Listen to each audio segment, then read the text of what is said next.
Good afternoon. I'm Jill Snitcher, Executive Director of the Columbus Bar Foundation. Welcome to this year's Foundation Annual Meeting. I know we've heard all too often what a struggle this past year has been. The pandemic certainly brought some enormous challenges to some of our most vulnerable citizens who really needed our help more than ever. Today is a day to celebrate what we have accomplished over the past year and to look ahead about what we have planned for the year to come. We have a really strong leadership team that are really standing ready to take the foundation to new heights. And we look forward to working with each one of you to build a stronger community. Over the next hour, you'll hear directly from some of our partners and from some of the clients who have benefited from your dollars. We're really proud to be a part of their story, and I hope that you are too. I'm going to turn it over now to our current president, Kathleen Trafford, to tell you a little more. Thanks, Jill, and good morning, everyone. Thank you for zooming in for the Columbus Bar Foundation annual meeting. I began my term as president in June of 2020, just about 3 months after the onset of the pandemic that ground the entire world to a halt. The pandemic affected everyone in our community. People were fearful and uncertain, jobs were lost, families were unsettled, and we were all isolated, working remotely in our homes. So the foundation needed to find ways to really stay engaged, to inspire our fellows, and to meet the increased demands for services. Thanks to the work of my predecessor, Mike Geyer, the officers, and the Board of Trustees, the foundation was able to establish new programs and initiatives and grow the foundation and support its mission. One example is the Judicial Legacy Fund, inspired by Sam Szymanski and enthusiastically adopted by the board this year. Over the past year, we lost a number of respected members of the judiciary, with Judges Bill Pollitt, James Feist, David Feist, Tommy Thompson, Al Bell, Pat McGrath, and George Smith among them. The fund was created to honor the legacy of all the retired and deceased judges of Franklin County as a way of acknowledging their tireless and selfless years of service. Contributions to the fund are earmarked for access to justice programs, racial equality initiatives, and for other programs that the judges themselves might suggest to us. We also revamped our fellowship program to encourage greater participation from all lawyers, new lawyers, and those more senior lawyers. There are now tiered contribution levels for the different areas of practice and different years of service. Lawyers in private practice 10 years or more are invited to give $2,500 payable over a 5-year period. Those in practice for fewer than 10 years are asked to give $1,000 over 10 years, just $100 per year.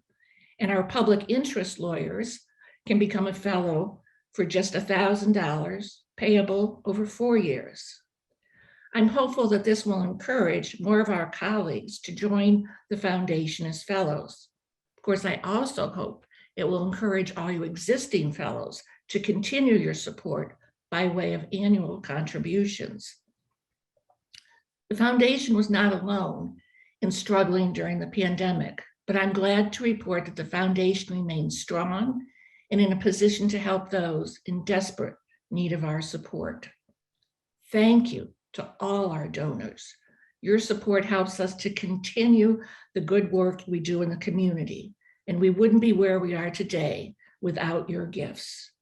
It's incredibly rewarding to see people helped by the organizations we have funded. Donating your treasure as well as your time to these causes is a great way to give back to the community. Any donation that you give truly makes a difference greater than you can realize. All the organizations supported by the foundation, the Legal Aid Society, Community Mediation Services, and the Self-Help Center of Franklin County Municipal Court, just to name a few. They provide critical services to those who have no other place to turn. I would be remiss if I didn't mention the Carpenter Fund, funded solely by past foundation president Mike Carpenter. Anytime we lose someone in our community, a member of our legal community, we pay homage to their memory. The Carpenter Fund underwrites the cost of memorial bowls that are delivered to the families of those who have lost during the year. It's a simple but very meaningful way to celebrate their service, and the families truly appreciate the acknowledgement. We had to call on the Carpenter Fund far too often over the past 12 months, as we lost many of our colleagues and friends.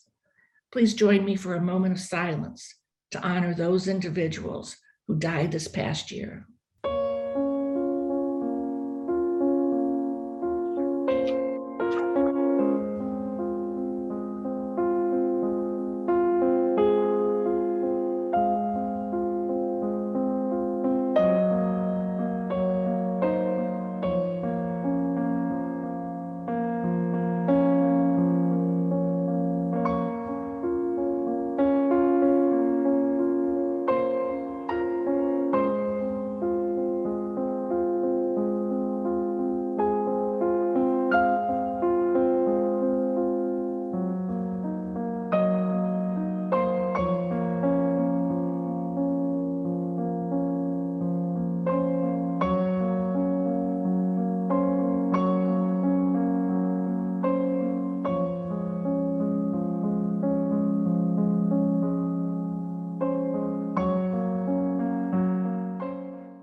It's amazing to reflect on what these lawyers must have experienced during the evolution of the legal profession over their years of service.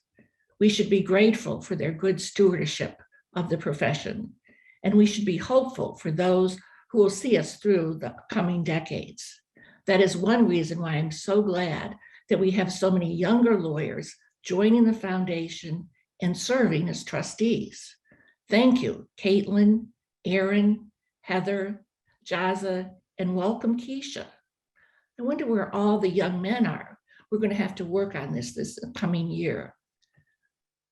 And to all the trustees, new and seasoned, thank you for your dedication to the foundation during this past year. It's been a challenge, no doubt, but you hung in there. You were insightful, creative, encouraging, and ever hopeful.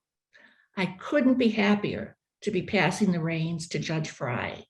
He's got great ideas for this post-pandemic restart, and I look forward to supporting him in any way I can. Those of us on the leadership team have this amazing foundation, have the privilege of seeing the impact of the donations on a regular basis. So before my term comes to an end, I want to share with you a special story so that you too can see the difference your contributions are making to the community, and I thank you for them.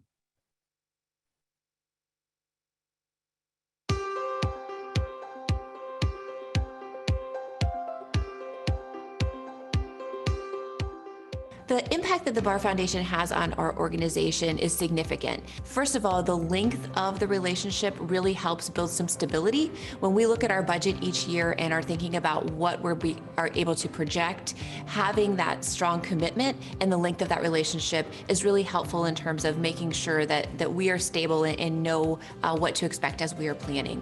In addition, we do really appreciate the fact that it is often general funding, and that general funding allows us to pivot and to provide that in whatever area of trend or need that we see within the organization.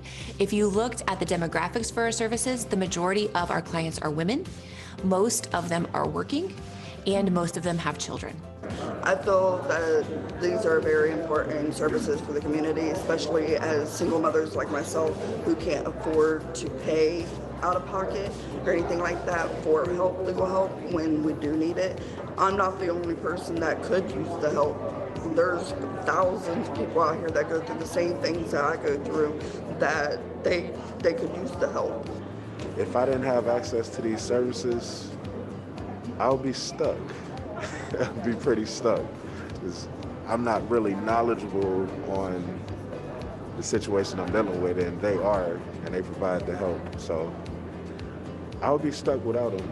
Our oldest son is nonverbal autistic and with high anxiety levels, and we were looking for a chair that would basically reduce his anxiety.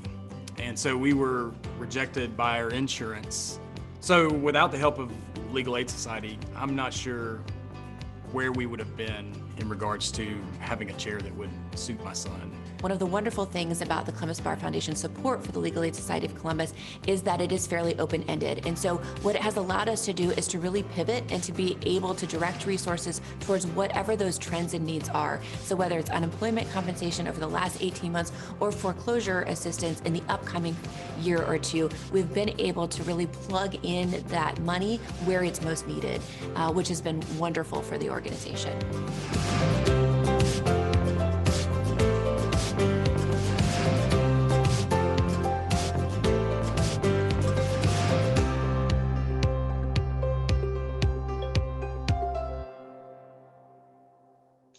I think you'll agree that the work of the Legal Aid Society is truly life-changing for its clients.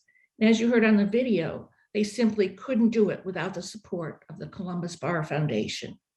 And now I'd like to turn the program over to Sue Porter, our Secretary Treasurer.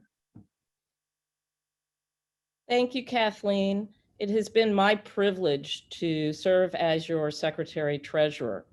Of course, none of what we do would be possible without sound financial and fiscal management. And I'm pleased to tell you that despite the challenges of the pandemic, the foundation remains stable and well-positioned for the future. As you can see from the visual year in review on your screen, we ended the fiscal year with a balance in excess of $3.8 million, and we dispersed over $200,000 in grants. We enter the new year with a strong, secure base to build upon. Special thanks to our entire board for their diligence and work this past year. We'd now like to show you another video that demonstrates the impact that all of these donor contributions have throughout our community.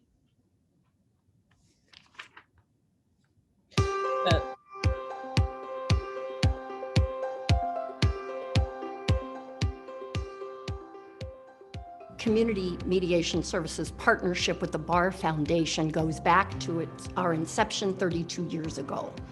And we work in partnership with legal aid as well to help tenants who are involved in eviction-related cases. Specifically, legal aid helps those tenants that have a legal defense that can be raised. CMS is there to help those tenants that don't have a legal defense. The Bar Foundation support helps us keep the most vulnerable people in our community stabilized in their housing. And at this particular time, with the shortage of housing and people going through difficult economic times, it's just enormously important at this particular time because of the vulnerable state we're in. So the Bar Foundation's funding specifically underwrites our housing stability related services, our tenant landlord mediation services, and we also teach low-income tenants the 10 biggest myths about eviction that they often believe, which gets them into eviction trouble in the first place. Yeah, I think this is a valuable resource for the community. For one, some people come in here lost and really don't know what to do. They have cases and things going on where they don't have any legal experience or any legal advice. You can come right in here and get right to it. And they'll take you over there. People will talk to you and explain to them your story, and they explain to you what you think their best assessment of the situation would be. So to come down here to have actual legal help, somebody to give advice to you, I think is great. Overwhelmingly, our staff costs are the primary expense that we have. And so the dollars from the Columbus Bar Foundation help underwrite those costs so that we can serve more clients in the community.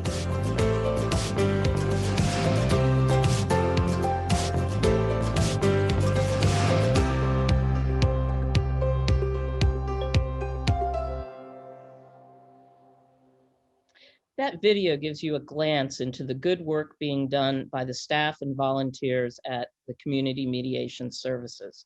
They work tirelessly on behalf of their clients, and the Columbus Bar Foundation is proud to play a role in their success. And now I'd like to turn the program over to Judge Page so she can administer the oath of office to all of our newly elected trustees and officers. Thank you, Sue. I am pleased to be here to administer the oath of office to the newly elected officers and trustees. I'll administer the oath one person at a time, beginning with Keisha Warnsby. Keisha, could you please raise your right hand and repeat after me?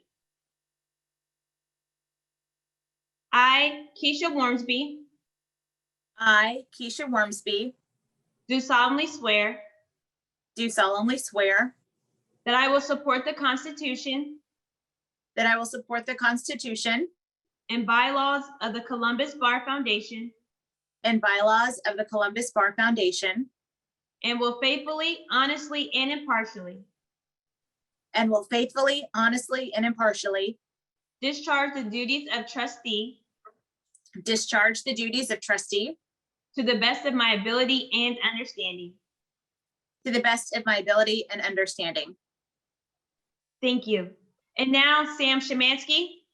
I, Sam Szymanski, I, Sam Szymanski, do solemnly swear do solemnly swear that I will support the Constitution that I will support the Constitution and bylaws of the Columbus Bar Foundation and bylaws of the Columbus Bar Foundation and will faithfully, honestly, and impartially and will faithfully, honestly, and impartially discharge the duties of trustee discharge the duties of trustee to the best of my ability and understanding.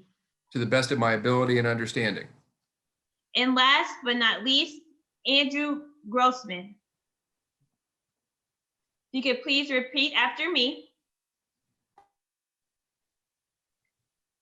I, Andrew Grossman, I, Andrew Grossman, do solemnly swear do solemnly swear that I will support the Constitution that I will support the Constitution and bylaws of the Columbus Bar Foundation and bylaws of the Columbus Bar Foundation and will faithfully, honestly, and impartially and will faithfully, honestly, and impartially discharge the duties of Secretary Treasurer discharge the duties of Secretary Treasurer to the best of my ability and understanding.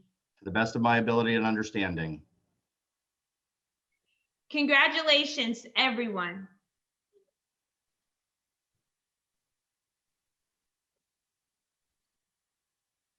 And now, the moment you've all been waiting for. I am honored to ask Judge Richard A. Fry to join me so that I can administer the presidential oath of office.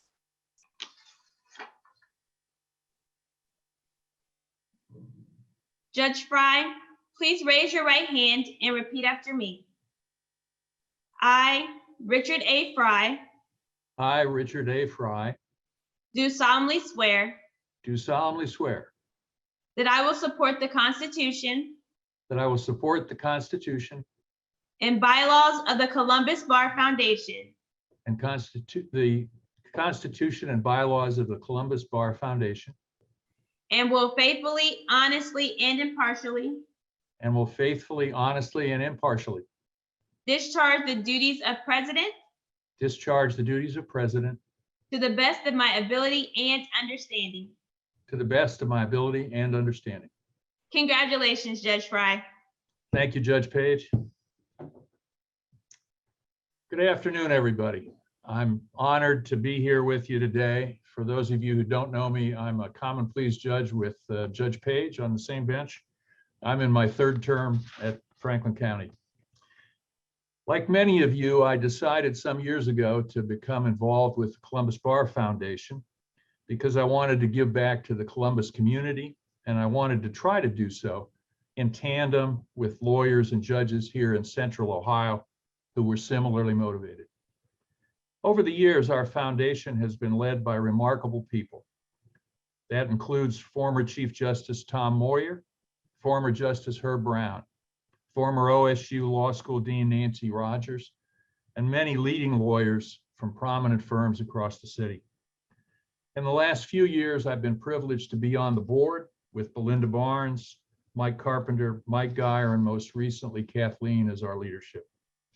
The board has had the benefit of the long time and dedicated work of Marion Smithberger.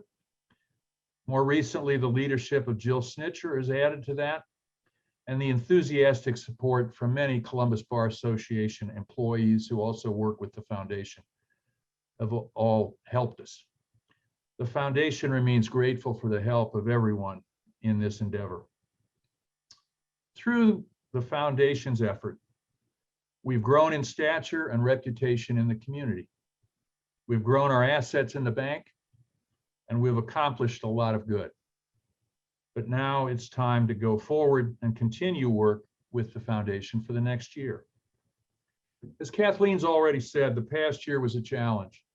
However, thanks to our contributors, and frankly, thanks to the stock market run-up, the value of our investments has been pretty good. And the foundation came out of the pandemic better than we originally were worried it would. But we have not stood still. During the last year, the loss of a number of judges led to people like Sam Szymanski suggesting that we establish a judicial legacy fund. The CBF continues donating to organizations who need our support, but the Judicial Legacy Fund is another way to do so.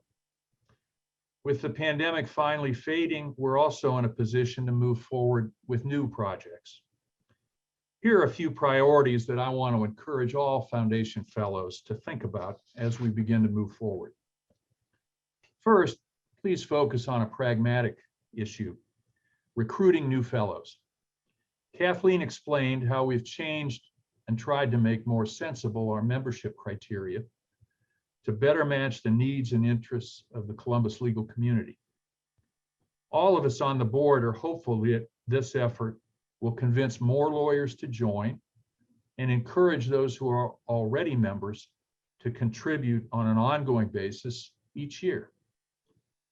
A dedicated group of men and women built this foundation, but if we can increase our group by, say, 25% over the next year, imagine the good, positive, additional impact we can have in Central Ohio. Please never doubt, fellows' donations directly impact the lives of many deserving people across our community. So the first priority I suggest everyone think about is for each existing fellow to think about making a new donation over and above their initial contributions, and that each existing fellow talk to a newer lawyer, a younger lawyer, somebody else that you're familiar with, and encourage just one person to join the foundation in the coming year. A second priority, I think, is our need to consider the new challenges facing the Central Ohio community and how the Columbus Bar Foundation can make a positive difference in meeting those challenges. As lawyers, the preamble to our Ohio Code of Professional Responsibility points out, quote, lawyers play a vital role in the preservation of society. That's a pretty strong responsibility. The code continues that all lawyers should devote professional time and resources and use civic influence to ensure equal access to our system of justice.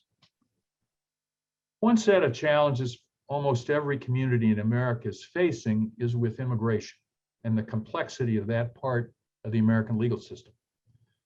While every lawyer and probably every citizen with any passing awareness of the immigration system hopes Congress can find a sensible way to improve and fairly fix the system, in the meantime, there are thousands of people waiting for immigration court hearings or otherwise tied up in the current system. Locally, it's been suggested the foundation may be able to meaningfully assist by supporting a new program to help with legal staffing for people who are in the immigration system. The Legal Aid Society has an existing program at Our Lady of Guadalupe Center. It's a highly respected center that assists the Hispanic community concentrated on the west side of Columbus.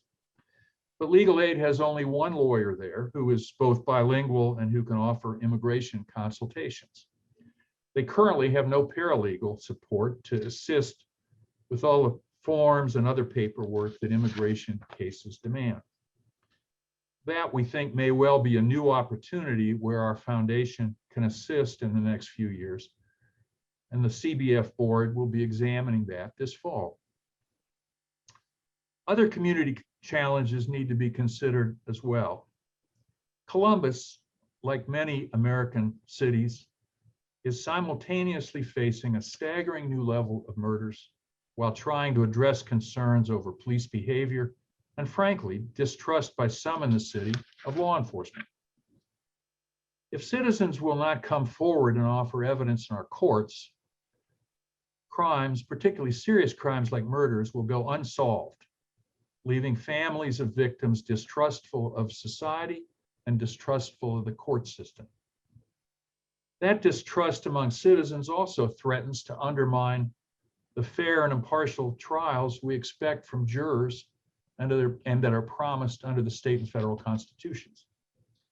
These are the kinds of factors that threaten that, quote, preservation of society, unquote, element of the Code of Professional Responsibility, and that lawyers are bound to address. Programs are getting underway in various ways across the community to enhance civic education. They include a summer program again this year that Judges Hawkins and Page of our Common Pleas Court are running for 6th through 12th grade students. Last year, using Zoom even, they reached 150 kids across the summer. I've also seen recently that the Ohio State Bar Foundation, Big Brothers and Big Sisters of Central Ohio, and other groups are talking about and trying to think about programming to reach young people with civics education. In addition, lawyers groups like the American College of Trial Lawyers, led on a national basis by Kathleen Trafford, are presenting programs for adults on judicial independence and explaining why it's so important to preserve that as part of the freedoms we enjoy as Americans. No doubt other similar efforts are getting underway, both for students and for adults.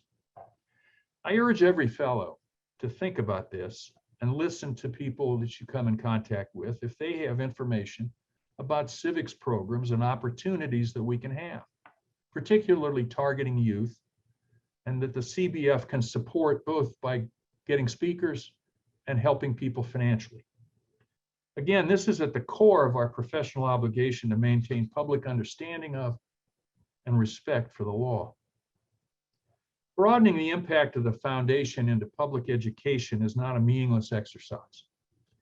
Despite the known polarization in American society, it was recently reported in The Atlantic that Republican pollster Frank Lutz has found a majority of Americans in both parties rank civics education at the top of the list of the best ways to strengthen America. When I speak to jurors at our court after a jury trial, they are almost uniformly glad to have served once they understand what the system is about a little bit. And they say they leave with a far better understanding of American law and far more interest in the justice system. So civic education, even in small bites, makes a huge difference with the public. The foundation will, of course, continue to support the important work of our longstanding partners. You've already heard about the impact we have through community mediation services and the Columbus Legal Aid Society. And in a minute, you'll see a video about the Self-Help Resource Center at the Franklin County Municipal Court. The Bar Foundation exists to support the community and to try to ensure that everyone, regardless of social status, economics, or any other factor, has better access to justice. Yet we must acknowledge that the civic antagonisms and distrust that social media offers every day only thrive when recipients are ignorant of the truth about the legal system and about the government in general. In fact, some point out that civics has not been a high priority in public education in recent years. And when it is offered, it is said too often to be dull and passively presented. So again, with your thoughts and your help and your encouragement, this organization is in a very strong position to stand up and reinvigorate public understanding of the law and the civic values inherent in American citizenship. To do that, the board wants to hear from you. Please think about this, take your time, and feel comfortable sharing ideas about how we can do so. We obviously have some funds available, particularly if our members continue to be generous. We can creatively work with other community organizations and that align with our own mission. And by doing so, collectively help diminish the antagonisms and distrusts that are too pervasive in America right now. Collectively, we can leave a legacy as lawyers that we can all be proud of and that we could not leave as individuals. Before we part today, I want to hear from one other foundation partner about another significant program that our contributions have helped make possible.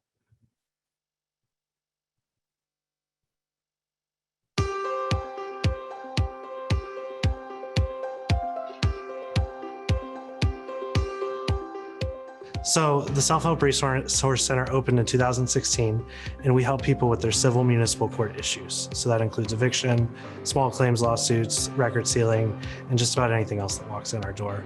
The Bar Foundation has been one of our most important partners since day one. Our office actually was created through the New Lawyers group of the CBA. So just even getting the idea off the ground and onto the judges' table was essential. From there, the Bar Foundation helped to build our first office. They provided office supplies for us. They bought all of our computers, the computers we still use to this day, as well as gave us all those upstart money that we needed to move forward. Since then, the Bar Foundation gave us some money for revising our materials to make them more accessible to the people that we serve. And then this most recent grant that we've received to provide that social work pilot program. The matching funds from the Bar Foundation have been essential so that we can prove that this project works and provide those services to the people of Columbus. What we've always really hung our hat on and what we've tended to really focus on is record sealing, because that's a big barrier to people getting jobs, getting better housing, really being able to overcome their past and move on with a better life. So the longer we're around, the more we become kind of a center of expertise on record sealing. And that's the place where we feel like we can have the biggest impact on someone's life. So the Bar Foundation's gifts to us through the years have really just continued to multiply the impact. The small investment that the Bar Foundation made when we first opened, our first year we served about 100 people. This year, about 6 years in, we're going to serve over 14,000 people. So having that small investment up front has really allowed us to take something small, take a great idea, and really grow it into something that has a meaningful impact on the community. And really, without the Bar Foundation, we never would be where we were, and we would never have been able to do that kind of multiplying and that kind of impact to our community.